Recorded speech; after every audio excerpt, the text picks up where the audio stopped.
Oh, we're finally live. Oh, man. Man, Uh, StreamYard is just awesome. Welcome, yeah. everyone, to No Credentials Required, where you don't need a press pass to talk sports. We are proudly presented by Belly Up Sports. My name is Ryan McCarthy. I'm one of the hosts, and to my right is a man who could hear his excitement about the Yankees from all the way from Albany, New York. Dustin Henry. Dustin, how are we doing today? It's true. We talked a little baseball on Seahawks sessions last night, as you know, and I said the Yankees, they heard you. They heard you, and they're Fighting trying me. they're trying to spite you. So hey, we'll take it. We'll take it because the Mets might not make the playoffs. The Reds might make the playoffs. The Yankees, we thought the AL East was out of reach, but the Jays have slid a little bit. Things are getting interesting. But we got a lot of football to discuss today as well. Thank you for everything you do to try to get the show working. I know how frustrating it can be. We are finally here. We are ready to go. Other than that, how are you? StreamYard, man, it's a trip, man. But I do want to give a shout out to our to one of our leadership, Kelsey, who is part of the High Low podcast. He was the one who reached out to me and said, you try this, and it worked. So it seems Yeah. like StreamYard is having issues with their reusable studios. Thanks for the heads up. And that's why we are an hour and 24 minutes late. Yeah. And we got some comments in the comment section already. The pink can of sap is showing up saying sports ball. Oh, And ton to BS, Dan Cruz saying, gentlemen, technology sucks. it Not just does no, it's not technology because sometimes. I rebooted my modem. I cleared my cache on my browser. I I tried everything, and it's a StreamYard issue, and we got nothing. We got no notifications from StreamYard saying, "Hey, we're having issues." Yeah, I tried Googling online. I even tried stuff from my end because I usually have the Taylor Swift mantra. Whenever something's going on with the show, I start to think, hey, I'm the problem. It's me. So I restarted. I updated Chrome. I was doing Yep. because I read that maybe it could be a browser permissions Yep. issue. So I was trying stuff over here. Yeah, we were both trying on everything on our separate ends to try to get this show riggedy rolling, and now we're finally live. So again, Yay. shout out to Kelsey, one of our guys, Yeah. one of our leadership at one of the leadership at Belly Up Sports for helping us out so we can get this big rig rolling because we have requirements to meet. We do. We do. We have a requirement to be met, but that's neither here nor there. But thank you, Kelsey. We appreciate you helping us out. All right, we're gonna get things going. We're gonna talk about Thursday night's game, not in as full detail as yesterday's StreamYard Seahawks sessions. We can check out on podcasts and on YouTube at the Time to BS podcast. At the Time to BS podcast YouTube channel. But we'll talk about week 4, what is appealing to us. We'll talk about our pick'em challenge, the pick'em challenge, who we're picking this week, and our favorite number 69s. Hey Desi, we're ready to 69. Well, she was ready to go live when we were originally thinking we were going to go live. Hopefully, she joins us. I'm gonna put a notification in the. I'm already on it. I'm already Uh, on it with the new link and everything. all right, yeah. All right, we're gonna get started. Oh man, we've got some comments rolling in the chat already. It's a wild time on Saturday, but we're gonna get things going.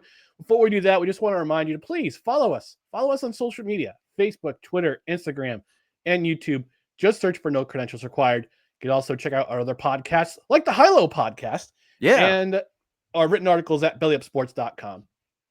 On the podcast side, subscribe to the podcast whichever platform you use, including Apple Podcasts, Spotify, Spreaker, Amazon Music, iHeart, TuneIn, Pandora, our YouTube channel, and Podbean, which is our host. And hit that notification bell on Twitter and on YouTube so you know when you're notified that we go live, when there's show clips that go up, or when general announcements are up, like in our community on YouTube and on Twitter, also on Facebook. On the podcast side, rate and review and comment. 5-star rating is helpful. Leave a review on platforms such as Apple Podcasts, Good Pods, and Podchaser. And also, if you're listening on Spotify, leave us a comment because you can leave a comment for every podcast. Although it's not really, if you look at other more popular podcasts, and people don't seem to use that, that function. Also, this will be available on our Belly Up YouTube channel later this afternoon. I'm going to try to aim to have it live up at 3 p.m. Eastern. And apparently they've changed the algorithm again on YouTube. Oh, And they're making it that a comment is just as good as it is. Just it's basically a view now. So leave us a comment in the comment section about week 4, what you're looking forward to. Talk about the Cardinals, talk about the Seahawks. We want to hear from you. And because we're a live show on most Saturdays at 10 a.m. Eastern, except for today, and on Tuesdays at 6:30 p.m. with the occasional Friday happy hours here and there, we want to hear you in the chat. We got some comments already in the comment section on YouTube. We want to hear you on Facebook. We want to hear you on Twitter. And even though we're late, this little ditty is always on time. chime time is always on time. It's always in demand.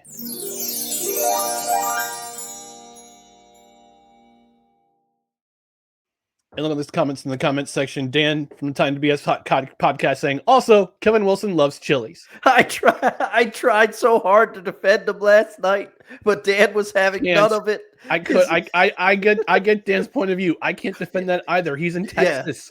Yeah. There are much better places than chain restaurants for quesadillas. There are. And, if I know Kevin, he knows some, but Chili's popped into his mind, and Dan, it was a funny moment on the show. It was definitely a funny moment. I really wanted to hear Kevin say, I wish I may, I wish I might, and I feel God in this Chili's tonight.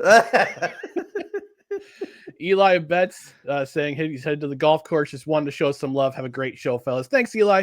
Appreciate you. He subscribed to the channel after one of our Just End the Suffering comments or podcast we had recently. By the way, Monday night is Monday Night Misery. Tune in at 7:10.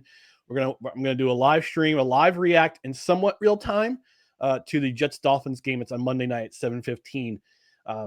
Thankfully, hopefully the game doesn't go long because I don't want my sister to kick me out of the house because I'm being annoying because my sports ball talk is annoying. But I'll be quiet. I'll be as quiet as I can. And the reason why I say somewhat live reactions because I have Fubo, and Fubo, when all live streams are for some reason when on streaming, it's always behind the primary broadcast, which is usually on cable or on cable. So that's gonna be one of my rules for Friday for Monday's broadcast is no spoilers in the chat, please, because I'm behind. Yeah, I'm gonna mute the I'm gonna watch the Prime broadcast. I'm not gonna do the Manning cast, and I'm gonna mute Joe Buck and Troy. And I'm gonna have you on there. It's gonna be Chris Fowler, Dan Orlovsky, and Louis Riddick. Yeah, that's right. It's the early game. That's right. The double. It's on ESPN. It's not on it because ABC has the Broncos Bengals game. Yeah, I forgot it was another doubleheader. Ooh, Broncos Bengals. What a Monday night. Yeah, and Dan also wanted this. Mention the number 69. Yeah, we'll get to 69 later. The number 69 later. Yes, we will. All right, let's talk about this Thursday night game. Like I said, we won't talk about it in full detail. You can check it out on the Seahawks Sessions podcast, which is on the Time to BS podcast. It's a YouTube on their YouTube channel. Seahawks beat the Eagles. The Eagles beat the Cardinals 23-20 on Thursday night. And I'm going to have you start, Dustin, because you watched the whole game. I did. And you have a lot more to say. It's coming from a Seahawks fan perspective. So give us a little breakdown of what you saw and what you thought of the game.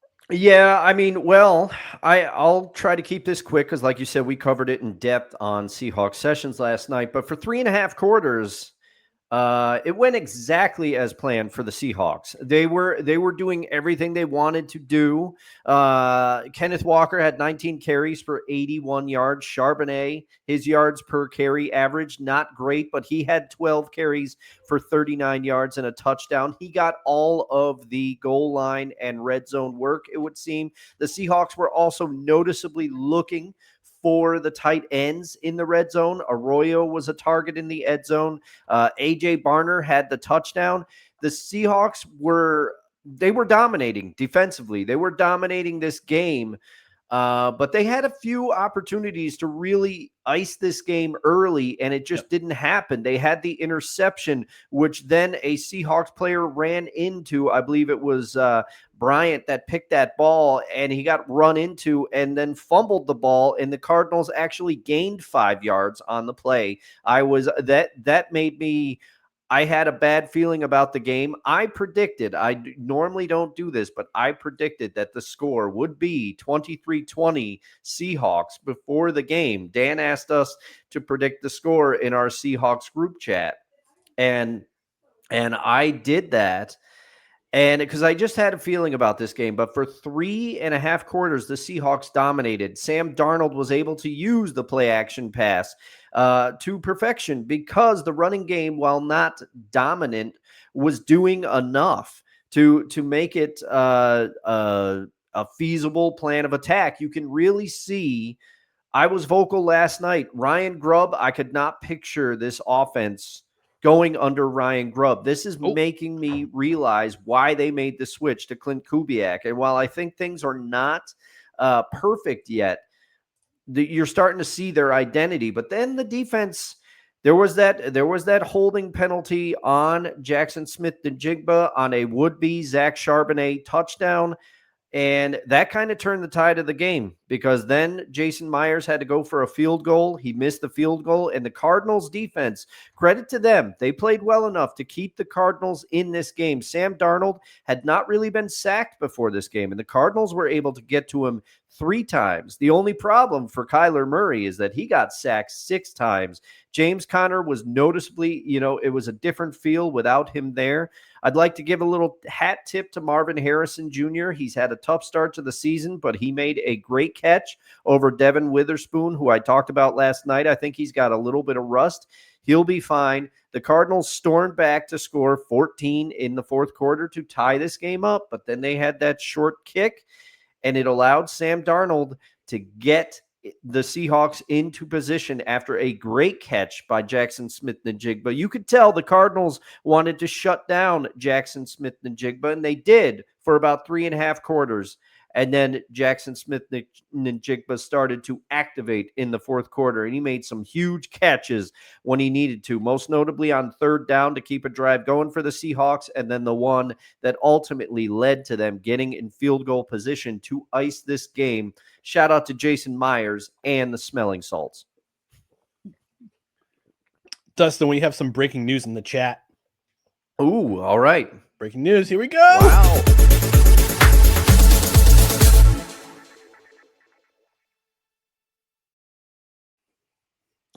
This is from Eli Betts in the chat. He and this is on Jets videos on SNY Jets. Justin Fields will start on Monday night. Wow. I want to get your rapid reaction as a Jets fan because I understand that if he was healthy, there was some questions. Some people were saying, hey, should you keep Tyrod in there? Sorry, Baker. It's Tyrod, not Tyrod. Jets are winning by 50 freaking billion. That's what's going to happen. All right. So yeah, I kid, but also I want to see it happen. No, this gives the Jets a better chance to win. Okay. On Monday night, I believe. I'm sure my fellow Jets fans will be the same. Will say the same thing, unless you're a Zach Wilson truther and you want Tua to get injured, so Zach goes in there and lights up the Jets. But no, this is a good thing. This is a good thing. That means Justin Fields is healthy and he'll be in the lineup, and the Jets can scheme and absolutely run the ball down the throat of the Miami Dolphins. So that's my rapid reaction. Hopefully that happens. My mouth to God's ears. But thanks, Eli. I appreciate the news. I did verify it on SNY Jets on Twitter. Aaron Glenn, from Aaron Glenn's mouth, Justin Fields is playing on Monday night. So hip hip hooray. But back to the Thursday game. Seahawks and Cardinals. This was, I truth be told, I only watched the first half. And Cardinals I watched the first half, and the fact that the Cardinals were booed to the locker room, that tells you something about the fan opinion of the direction of this team. This offense is much, much different without James Conner in the backfield. I think I talked about this on Tuesday. James Conner, he's a stabilizing presence for an offense dependent primarily. Now the offense is going to be dependent on Kyler Murray to do things. And as much as, I love some Jason Conner. He had James Conner has an inspiring story coming back from leukemia to play at Pitt. And he played in the Steelers and signed a nice contract with Arizona and has become a very key contributor to that offense because, again, it stabilizes his presence stabilizes the offense. Mm-hmm. And unfortunately for them, Kyler Murray is not becoming the quarterback that the Cardinals were hoping for when they drafted him. And this was a king. Let's not get this twisted. This is Cliff Kingsbury's pick. Mm-hmm. The primary reason why he was hired by the Cardinals is because he wanted Kyler Murray on his offense. Yeah. Unfortunately, it didn't last very long. Cliff Kingsbury is now in Washington as the offensive coordinator. And he's got him some Jaden Daniels, although he might not play on Sunday either.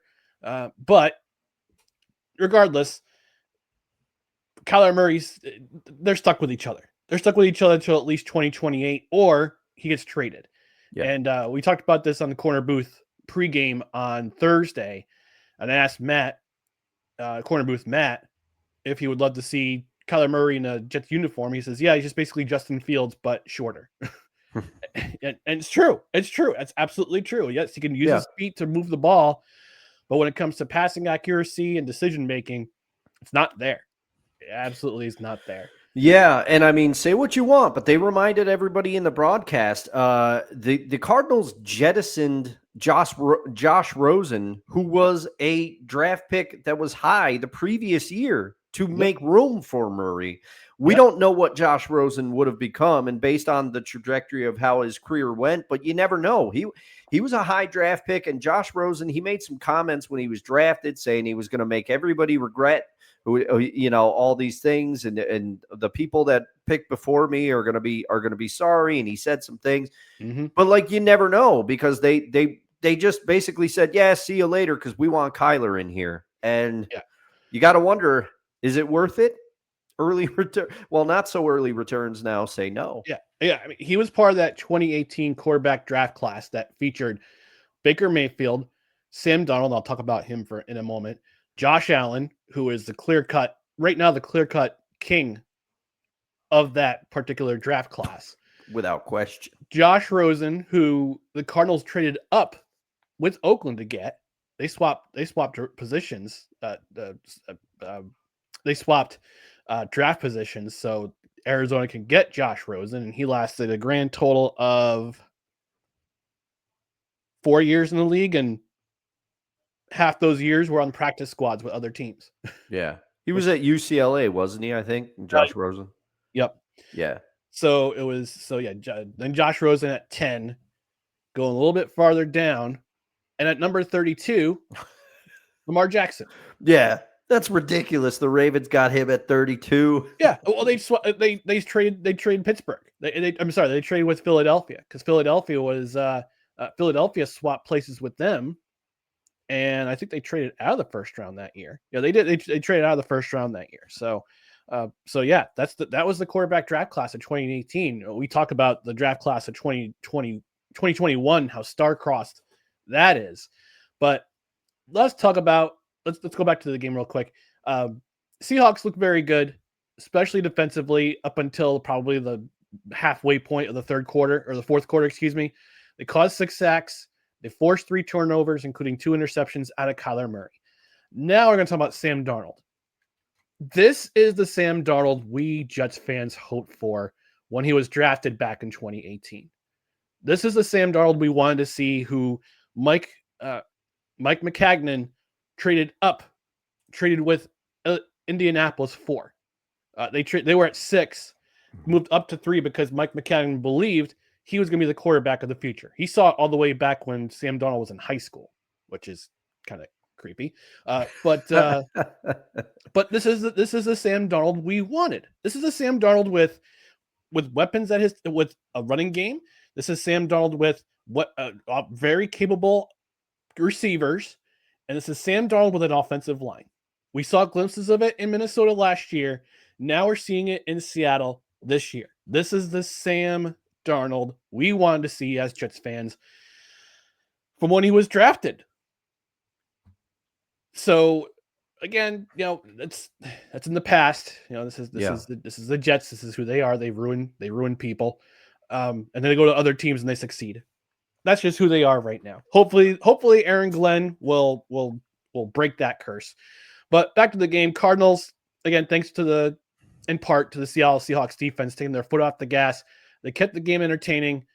But I'm going to bet that Chad Ryland is going to want that kick, last kick back, because it dropped 1 yard short of the drop zone, goes out of bounds. Seahawks begin at their own 40. 4 plays later, they get within field goal range, and Jason Myers, who made up for that missed field goal earlier, gets out the smelling salts, kicks a 52-yard field goal, walk-off winner. And as of right now, the Seahawks are half a game up in first place over San Francisco for first place in the NFC West. And Cardinals are sitting at 2-2. And I talked about this last Saturday on last Saturday's program about the Cardinals and the 49ers game to watch that I had my eye on, even though it was god awful. Oh yeah. It was a slog to wade through. But the Cardinals are looking like, they were everybody's dark horse team to make the playoffs this year, according to all the pundits. And with James Conner out of the lineup, they haven't broken 30 points yet. I think they got close against Carolina and they almost gave up that game. So I don't know what this Cardinals team is going forward. This is what it looks like going forward. They're going to have to punch their way out of every single game with their defense, and then Kyler Murray try to patchwork his way through with Marvin Harrison Jr. He's going to dropping passes early. Yeah, and he's going to lean heavy on Trey McBride. I mean, we talked about it. The one defensive weakness for the Seahawks so far is tight ends. It seems tight ends shred them up. Same with Jets.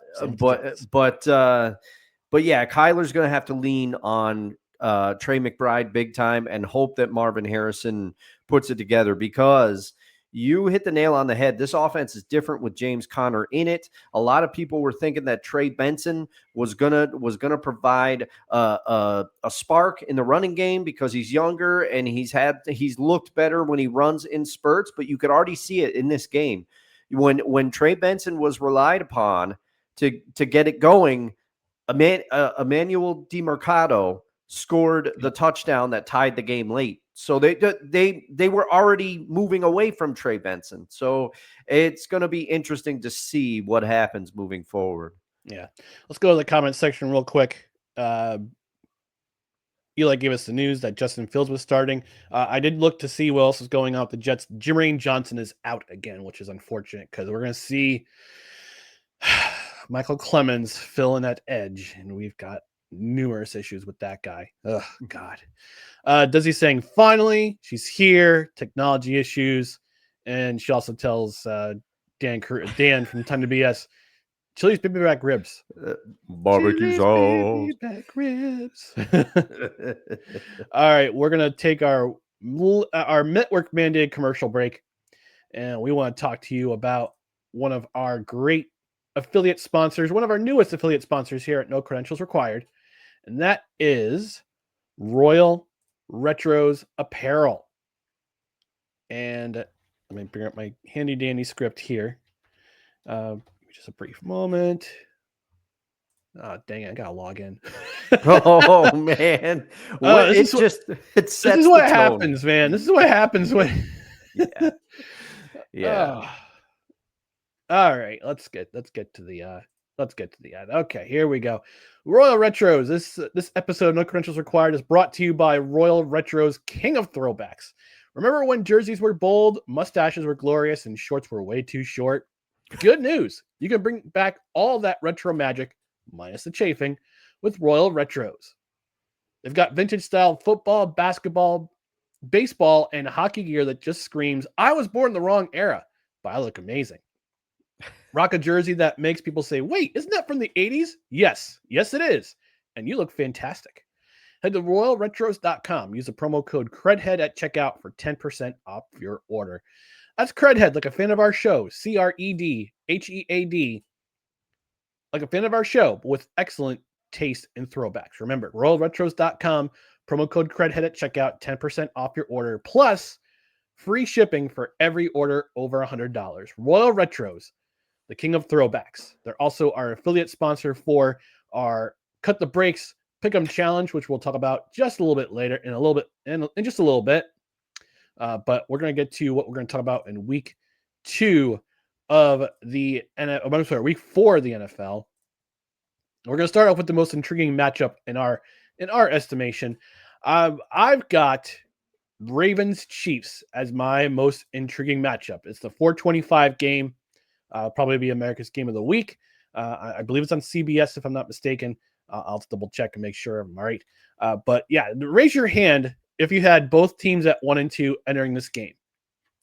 Okay, you over there, you're a liar.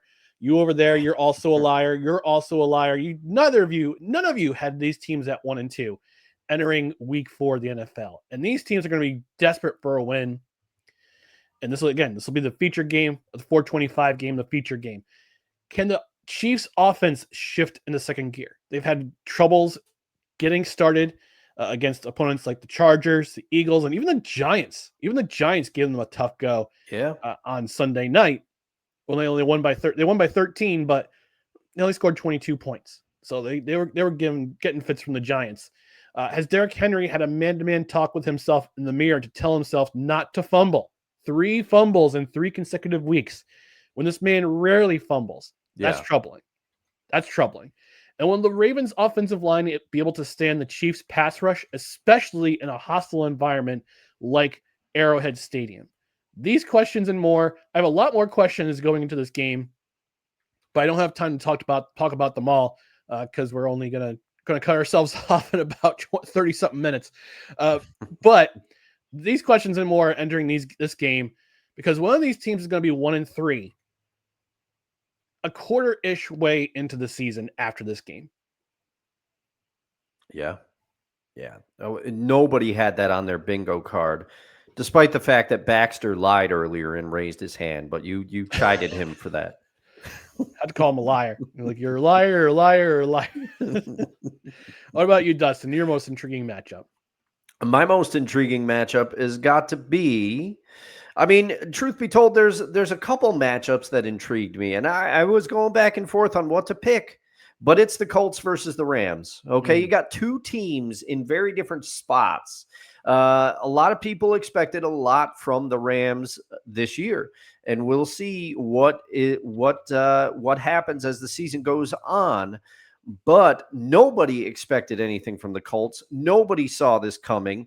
Baxter, don't raise your hand again. I know that you're going to say that you did, but nobody saw this coming.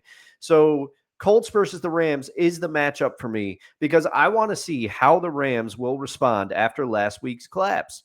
They collapsed in that Eagles game. There's no other way to say it. And then how will Daniel Jones perform against a Rams defense that I still feel is a good defense?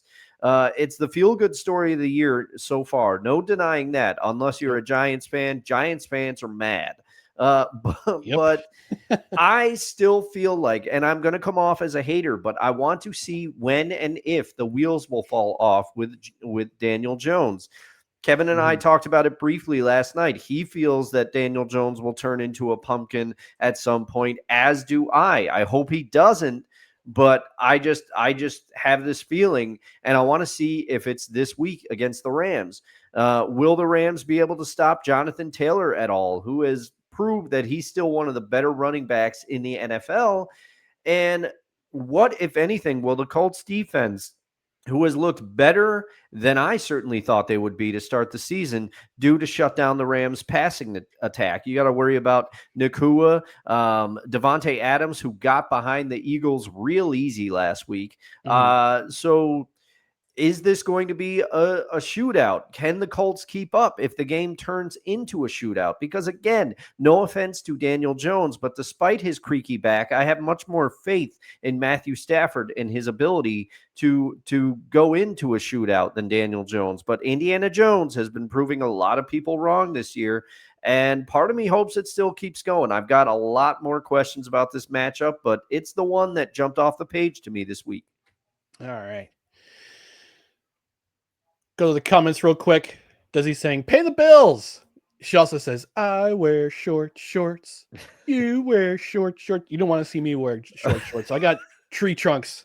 I got tree trunks, and You've been my working out on leg day, my friend. yeah. Don't skip leg day. Never skip leg day." Does he saying Baxter? Jerry Jones called you a liar.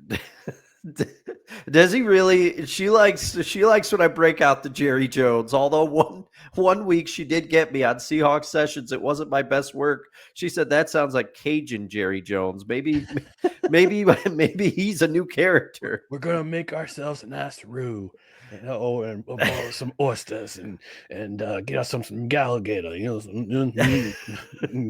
Guarantee. You gotta work that gumbo real slow, low and slow on the gumbo. Create that roux for hours. Yeah, you gotta make sure you add that onion. I guarantee. James chiming in saying the aftershocks from Jordan Davis's TD against the Rams are still resonating through Southeast Pennsylvania. I don't doubt that. All right, our self-hatred game of the week, Dustin. Actually, I gotta pause. You go ahead. I gotta pause. I gotta take myself out of the room real quick. So I'll be right back. All right, man. I'm on the big screen now. I feel self-conscious. Whoa, I got to look at my face close up. I don't know if I like it. But my self-hatred game of the week, I don't want to keep picking the Saints this week because I almost went Saints-Bills because I think that's going to go sideways. But instead, I picked an AFC South stinker. That's right. I'm sorry. It's a stinker. And no offense if you're a fan of these two teams, but Texans versus Titans. Oh, man. Ryan went in. He talked about CJ Stroud on his hottest individual, the take of the week last Tuesday. The Texans have underperformed to start the season. We thought that they would have this division. They would have a stranglehold on this division because we didn't think the Colts were going to be very good, and the Colts have surprised us. But the Titans have played exactly how we thought they were going to play. Defensively, the Texans are still good, and much can be said about the Titans defense as well. They have overachieved. They have played better than people thought. So this could be a defensive game between two offenses that are really struggling. Cam Ward occasionally has flashes. You can see why the Titans took him number one with their number one pick, but he has some growing pains, and there really hasn't been a receiver there that has been able to step up. They have Calvin Ridley and they have Tyler Lockett, but the play calling has left much to be desired, so much that the head coach, Mr. Callahan down there, he relinquished play calling duties and set it over to the QB passing coordinator, I believe. So I'm surprised that it wasn't even the offensive coordinator who now has play calling duties. I don't know much about the situation down there in Tennessee, but Texans Titans, this is not going to be a good matchup. I don't think this is going to be one where I don't even think it's going to be one of those games where you're on Red Zone and they don't even, if you're watching Red Zone, they don't cut to it much. This one's going to be tough. This one really, I mean, I hate picking on these two teams, but it's going to be a tough game to watch. And man, yeah, you're right, James. I do have the bridge. I'm not used to this. I'm used to like coming in like a little bit of seasoning and saying my things, but I'm driving the ship now. I don't even know how to highlight the comments like Ryan does. So, I'm not sure if I can control those types of things, but I do have the bridge. Just call me Captain Picard. Ryan's Captain Kirk, I guess. Also shout out to William Shatner. Apparently he had a medical issue this week. Hopefully he recovers, rather. Geez. Even though I'm more of a Star Wars guy than a Star Trek guy. I know some people are not going to like that I said that. And Desiree saying that she can see the stubble. That's right. This is weekend, Dustin. I don't always shave on the weekends here, but during the work week, I got to keep it, tight. But I can't grow a beard at all, unlike my illustrious co-host. But Ryan, I rambled about the Texans and the Titans being my most self-hatred game of the week, but I'm going to pass the baton back to you.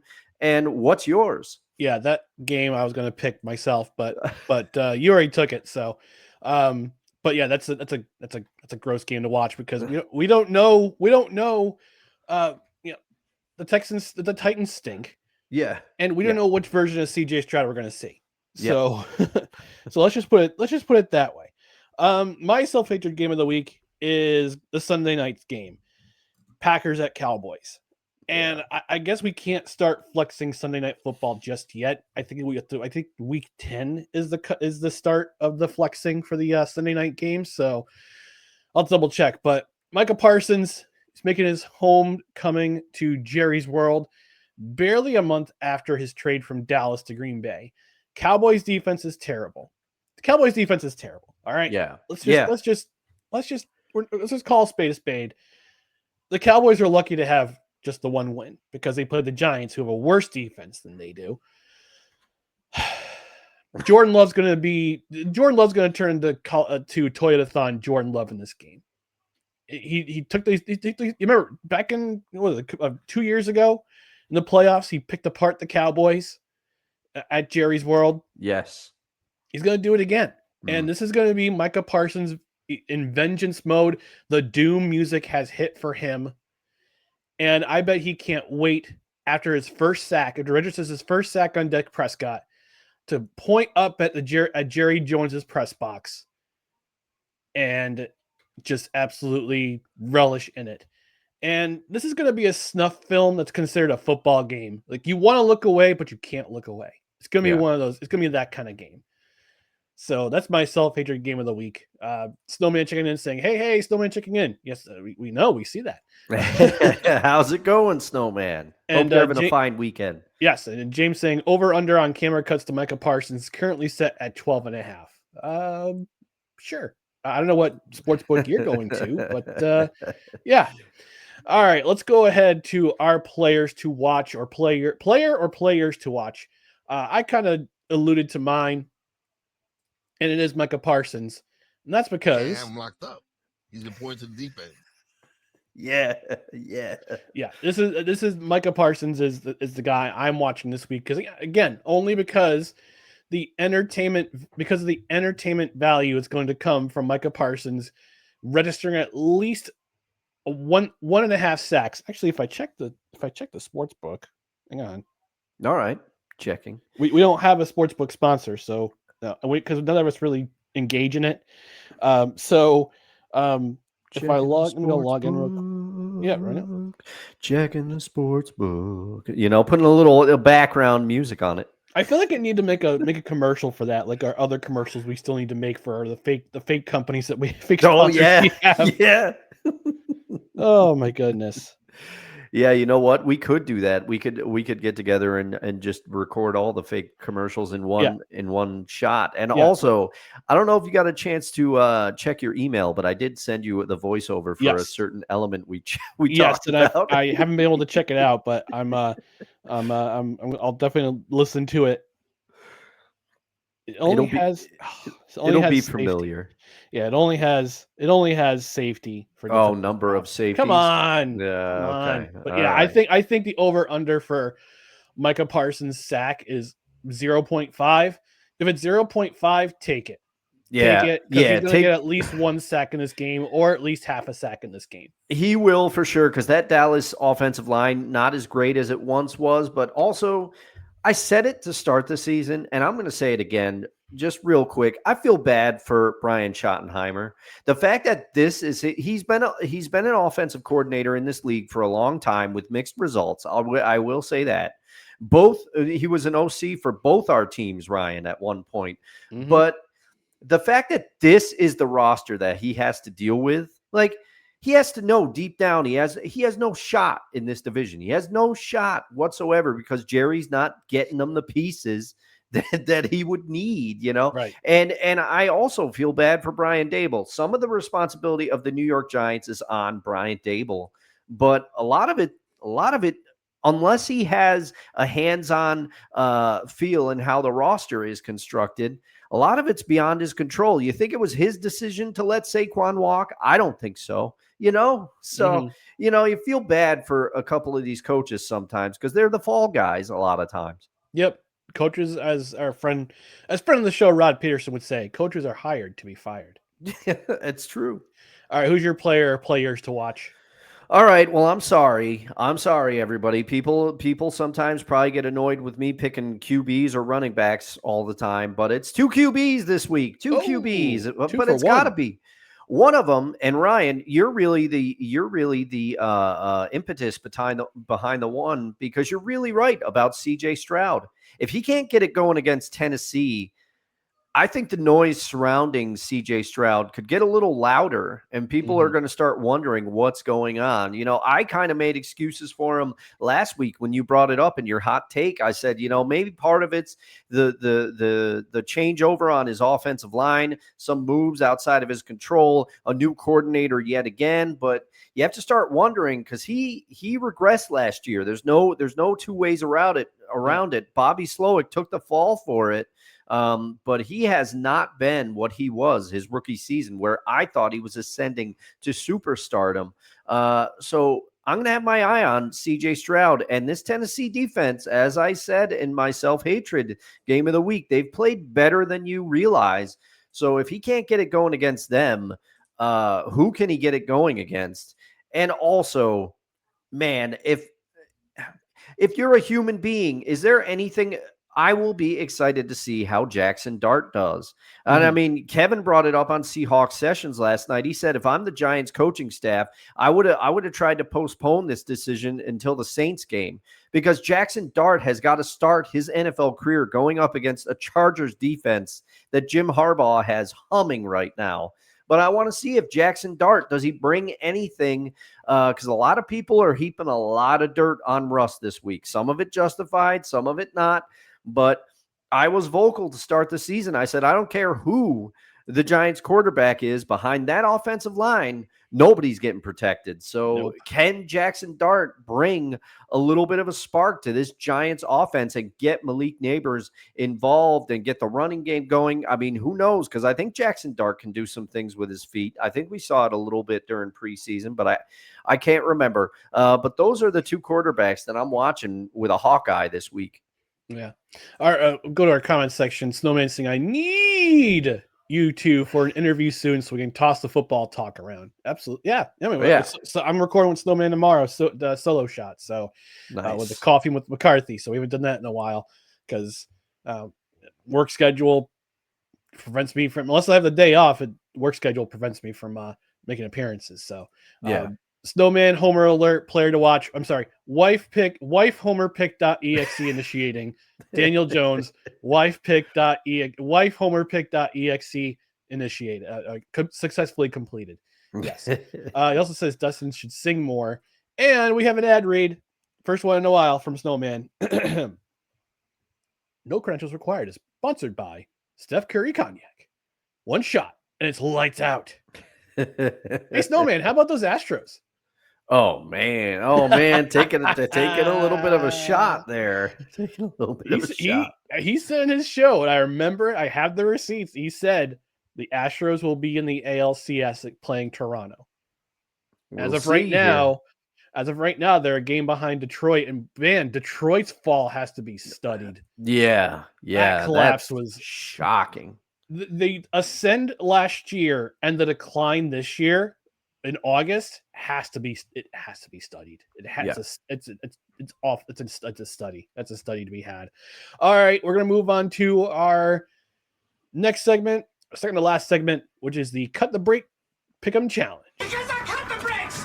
Wild card, bitches! Yeah!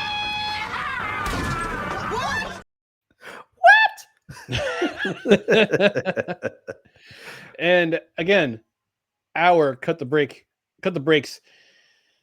Pick'em Challenge is brought to you by Royal Retros, King of Throwbacks. 10% off your order with promo code CREDHEAD at checkout, plus $100 of, free shipping with every order over $100. Let's take a look at let's take a look at our picks for this week. We go ahead and bring up that file. So this is what we have in week 4. I currently lead 7-5. I'm up 7-5 on Dustin. So that's the way it is right now. Dustin's picks, he's got the Bills taking care of business against the Saints. He's got the Broncos beating the Bengals. And his upset pick is the Bears beating the Raiders. Yeah, the Raiders are 1.5 favorites in this game. I looked it up because I wasn't sure who to pick, and I'm not confident in that pick, but I gotta start zigging when you zag to pick up some ground on you. So meanwhile, my picks, I got the Raiders beating the Bears. It's a spite pick. Because it's Dustin, did you ever play Munchkin? No, I didn't. Never played Munchkin? No. So there's a card in Munchkin called a spite card. Nice. And I'm gonna Munchkin spite card. Well, and it makes it, in my opinion, a little more entertaining when we go head to head on picks like that. We did it with the Patriots Steelers last week. Yeah, so basically, it's a card called a spite card. Is that you just had to be there. Yeah, Munchkin the spite card. That's my spite pick against your upset. It always seems like I always pick against your upset pick. Yeah. I've also got the Lions beating the Browns handily, and my upset pick, I've got the Jacksonville Jaguars beating the San Francisco 49ers. And yes, even though Brock Purdy is scheduled to be back in the lineup, even though he's got that turf toe issue, he's got a shoulder issue, he'll be back in the lineup with absolutely nobody to throw to except for Christian McCaffrey. So this is our week 4 of the Cut the Brakes Pick'em Challenge. Either I had the opportunity to put a rocket on my back and go farther in the standings, get myself some distance, or Dustin has a chance to make up ground. And I know he's been eyeing that Florida Blockbusters jersey, but I don't think I'm going to get it. You don't know that. You don't know that. We still have 14 more weeks to go, my friend. I know. Still have 14 weeks to go. So that was our put the brakes, pick 'em challenge for week 4 of the NFL. Because I cut the brakes! Wild card, bitches! Yeah! What? Got more in the chat. Snowman saying, I was wrong. Dead wrong. Thank you for admitting you were wrong. As he's saying shots fired, and James saying Munchkin is hilarious. That's Munchkin. I haven't played Munchkin in a long time, but it's a fun game. It's an absolute blast to play, especially if you're playing against close friends. Use that spike card, and they won't hate you later. All right, before we wrap things up, this is almost under an hour for this show. Yeah, we're cruising. We're cruising right along. Our favorite athletes to wear the number 69. Desi is ready. So we're going to reveal our favorite athletes to wear the number 69. I'm going to have you start off first, Dustin. Who's your favorite athlete? All right. Well, I looked at the athletes who wore number 69, and I had a feeling you might go where you went. So I had no problem. I picked Jared Allen, most remembered for his time on the Vikings. I think he was a terror at defensive end, but he was drafted by the Chiefs, I think, in 2004. I do remember seeing him in a Chiefs uniform early in his career. He was very good for them. I'm surprised they let him go. You are correct. Jared Allen was a terror for people. In 187 career games, he had 136 sacks. That's pretty good. He was 2011 Defensive Player of the Year. He was a 5-time Pro Bowler, a 4-time All-Pro, and he is in the Pro Football Hall of Fame. He was a sack machine. He was somebody that defenses had to, offenses had to worry about, and he almost always commanded a double team by my memory because he was so good at getting to the quarterback. Even later in his career, he finished up with Carolina. He had some sacks for the Panthers. So, he really was a force that I remembered. And he also kind of had a personality. I remember he announced his retirement with just a picture and or video of him on a horse riding off into the sunset. Pretty cool way to announce your retirement. Yeah. So shouts to you, my favorite number 69. Nice. Jared Allen. Yep. Jared Allen was drafted by Kansas City, 4th round in 2004, played with the Chiefs for 4 seasons, went to the Minnesota Vikings, which is where he broke out as a star for 6 seasons with them. Went to Chicago, played 2 seasons with them, and then wrapped up his career with Carolina in 2015. So career sack totals. This is at the Idaho State University, but his total sacks, 136 total sacks in his career, was the league leader in sacks in 2007 and 2011 with 22 sacks in 2011, led the entire NFL. But he also had let's see, 4 safeties. He had 4 safeties in his career. And 2 safeties in 2008 alone with Minnesota. So Hall of Fame career, absolutely. Also had 6 interceptions and a touchdown. Also has a fumble recovery, 19 fumble recoveries and a touchdown in his career. Also finished with 643 total tackles, 498 solos. So in that career of his. So and again, Jared Allen, congratulations. I can't remember the clip from after his Hall of Fame speech. He was walking to the back with his family. Mm-hmm. I don't know if he tripped or something happened. I can't remember what happened after his Hall of Fame speech. I'll have to look it up real quick. Hall of Fame speech.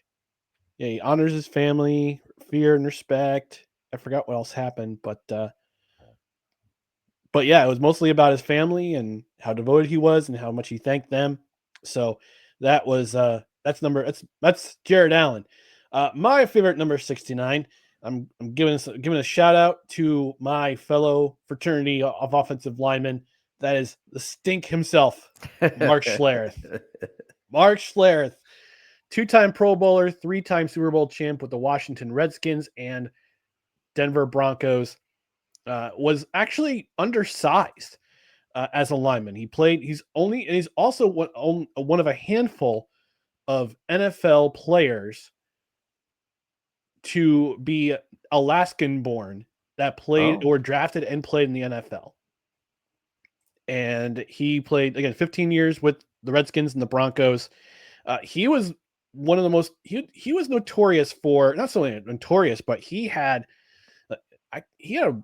29 surgeries before his playing career was over.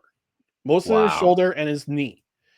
And he was going to sign, the Broncos were going to extend his contract in 6 years, $42 million, but he went up retiring instead. He said, and I quote, in 2001, he said, it became painfully obvious I couldn't sign a 6-year contract for $42 million worth of Tupperware. Started to realize in the last 3 months of agency that there's not a market for 6'3", 245-pound guard that's 35 years old and beat to a pulp. So he retired in 2001, was drafted by the Redskins in 1989 out of the University of Idaho, a 10th round pick. Man. Part of that Hogs. He was a Hog. But he was with the team when they won the Super Bowl in 1991, and then he was part of that team with the Broncos that repeated in 98 and 97 and 98, who protected John Elway. And again, undersized at that time, was considered undersized at 6'3" and 287 pounds. That was his max weight at offensive lineman. So he played right guard and he played center in his career in the NFL. And again, 29 total surgeries in his playing career. And this is a guy who deserves to be in the Hall of Fame, I believe. 2-time, and he's also now he's a broadcaster. He was with ESPN, and I believe he is now with Fox Sports Radio. Fox, I believe he is, because he's doing the NFL games on Fox, but I think he's part of their third broadcasting team. Yep. I'm trying to he's a co-host with Craig Carton and Danny Parkins on Breakfast Ball on Fox Sports 1. So that's where he is currently. But yeah, from what I understand, he's an outstanding dude on and off the field. Great guy to be around, and his personality definitely shows when he's broadcast. I remember him being on ESPN radio for a very long time. You could tell that his distinct voice was there. But he's heck of a guy. He's my favorite athlete to wear that number 69. I did look up notable athletes to wear number 69. I didn't realize that the NBA, nobody's allowed to wear number 69 in the NBA. Oh, wow. which is Okay. why this is why Dennis Rodman wore number 70 during his 1 year with the Dallas Mavericks towards the end of his playing career. Mm. And obviously, because of the connotations behind that number, nobody in NBA is allowed to wear that number. So I was trying to figure out the NHL greatest athletes to wear number 69. Andrew Desjardins from the Chicago Blackhawks.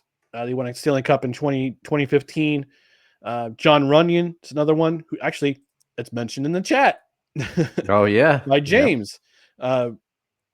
Says, get the Homer alert out. It's John Runyon for me, of course. Always has Homer alerts. Brought in to counter Strahan and did a solid job of it. Was also the last active player from the Houston Oilers and the fourth NFLer in Congress. Allen also forced Orlovsky's infamous safety in 2008 with the Detroit Lions. Yeah. Desi coming in with the Alabama pick. Her favorite number 69 is Landon Dickerson, transferred to Bama from Florida State, won the Remington Trophy in 2020 as the best center in college football. Started out at Alabama playing right guard, but moved to center. 4 games into that season, despite not ever playing the position. He ended the season second team All SEC, was drafted by the Philadelphia Eagles, where he currently plays. Yep, that's right. He is he's a Pro Bowl selection 2022 as well, and she thinks he plays left guard. I think you're correct. All right. But yes, he learned. I remember hearing about that. He learned the position. He learned the center position, never having played it. And yes, he is a guard with the Eagles. So Oh, wow. yeah, It's impressive. never played it before, and second team All SEC with the Crimson Tide. So, but yeah, that's our favorite athletes to wear the number 69. So we're gonna get out of here. We'll be back on Tuesday at regular time. Hopefully, StreamYard has got its act together with the studios. We can we don't have to create a brand new studio, but it worked. Everything worked out. Again, thank you, Kelsey, for helping us out in that regard. But in the meantime, we want you to follow us on social media: Facebook, Twitter, Instagram, and YouTube. Just search for No Credentials Required. Also, check out our other podcasts and written articles at bellyupsports.com, including our Belly Up YouTube channel. On the podcast side, subscribe wherever you listen to podcasts, including Apple Podcasts, Spotify, Spreaker, Amazon Music, iHeart, TuneIn, Pandora, our YouTube channel, and on Podbean, which is our host. And get the notification bell on Twitter and on YouTube so you know when the show announcements go up, when live shows go up, and when show clips appear on the channel. Desi has a request, Dustin, but we'll get to that in just a moment. In the meantime, we're going to get out of here. That's not what I want. That's what I want. There we go.